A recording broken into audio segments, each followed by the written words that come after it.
नमामि शमीशाननिर्वाणरूपं विभुं व्यापकं ब्रह्मवेदं स्वरूपं निजं निर्गुणं निर्विकल्पं निरीहं चिदाकाशमाकाशवासं भजेऽहम्। ओम हर हर महादेव। फ्रेंड्स, एस्ट्रोलॉजी का मैं एक कोर्स शुरू करने जा रहा हूँ।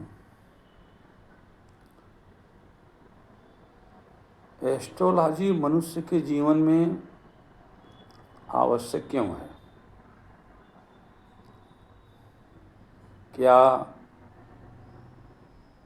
एस्ट्रोलॉजी से हमारे शरीर पर, हमारे प्रारब्ध पर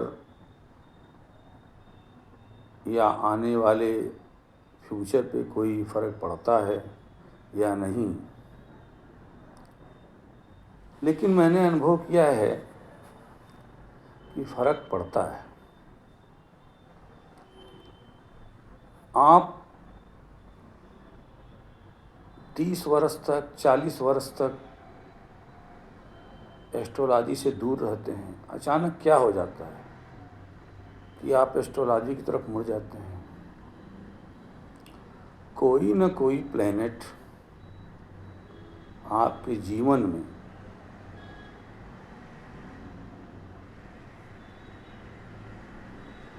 यह अध्यात्म रूपी विचारधारा को बढ़ाता है।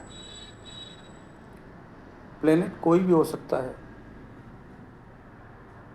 लेकिन विशेष रूप से केतु को अध्यात्म का माना गया है, जुपिटर को अध्यात्म का माना गया है। तो एस्ट्रोलॉजी की जो शाखाएं हैं वो 3-4 शाखाएं हैं। तो क्या 3-4 से प्रेडिक्शन बिल्कुल सही आता है? हाँ, बिल्कुल सही आता है, इसको मैंने देखा है। तो कौन कौन सी वो पराशरी की विधाएं हैं, केपी की विधाएं हैं, बीएनएन की विधाएं हैं, जैमिनी की विधाएं हैं, मुंडन एस्ट्रोलॉजी है।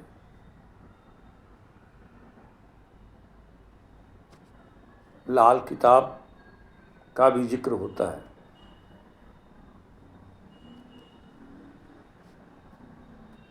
तो इन 4-5 विधाओं में से कौन सी विधा पढ़ी जाए कि आपको एस्ट्रोलॉजी आने लगे, आप प्रेडिक्शन करने लगें, आप ये सोचने लगें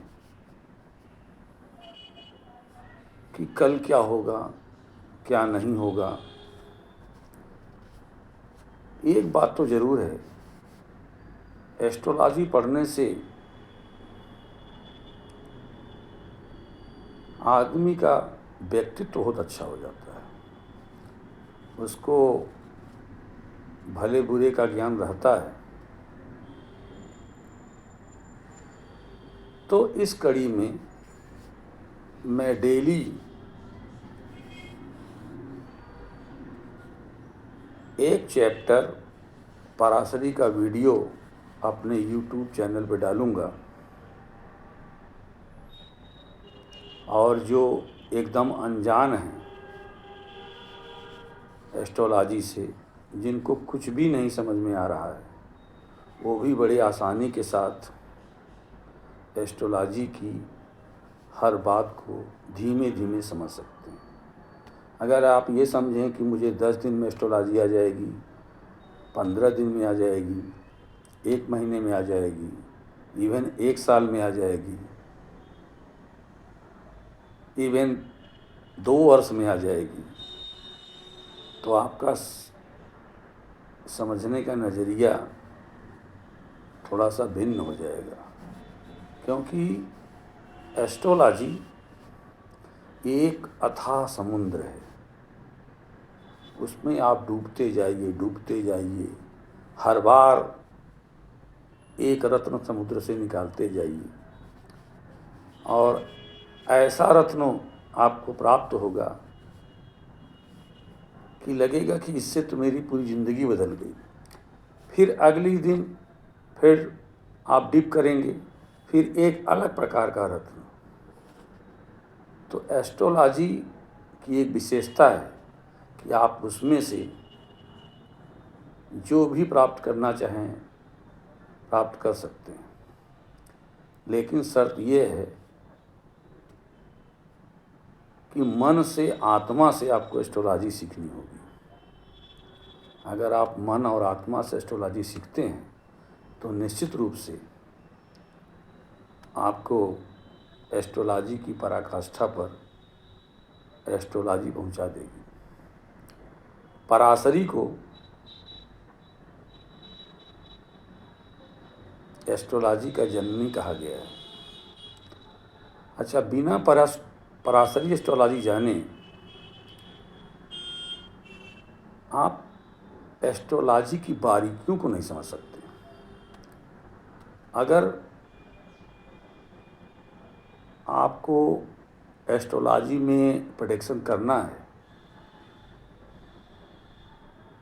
चाहे जो भी विधा हो, कृष्णमूर्ति विधा हो, भृगुनंदी नाड़ी की विधा हो, पीनन विधा हो, लेकिन बिना पराशरी समझे आप इसका प्रेडिक्शन नहीं कर पाएंगे। तो दोस्तों,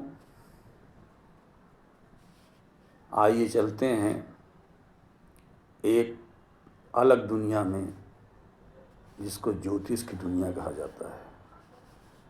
ज़रा आंख बंद करके सोचिए कि सारे प्लेनेट अंतरिक्ष में हैं। ऐसा क्या है कि कल होने वाली घटनाओं को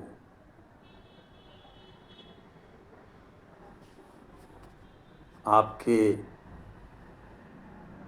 शरीर पे या आसपास फर्क डालेगा या नहीं डालेगा। तो अंतरिक्ष की दुनिया में चलने से पहले आपने आप इष्ट देव को जरूर याद कर लीजिए। इष्ट देव ने ही आपको भेजा है एस्ट्रोलॉजी करने के लिए, क्योंकि एस्ट्रोलॉजी में जब आप कदम रखे या रखने का प्रयास कर रहे हैं तो आप ये भलीभांति समझ लीजिए कि कोई ऐसा प्लेनेट है जो आपको कष्ट नहीं देना चाहता है कि आप एस्ट्रोलॉजी पढ़ें, क्योंकि हो सकता है आपका अष्टम भाव जागृत हो गया हो, और अष्टम भाव पीड़ा का भाव होता है। तो समय से पहले वह प्लेनेट आपके बारे में इतना सोच रहा है कि आपका रुझान वो एस्ट्रोलॉजी की तरफ कर रहा है। लेकिन हाँ, एस्ट्रोलॉजी जानने के बाद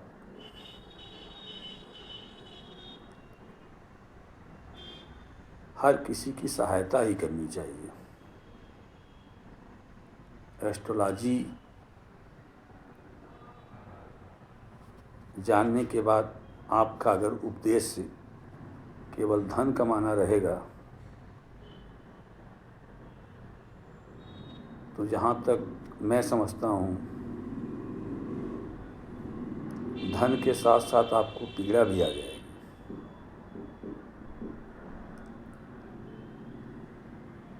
आप एक अनंत यात्रा पर निकलना चाहते हैं और उस अनंत यात्रा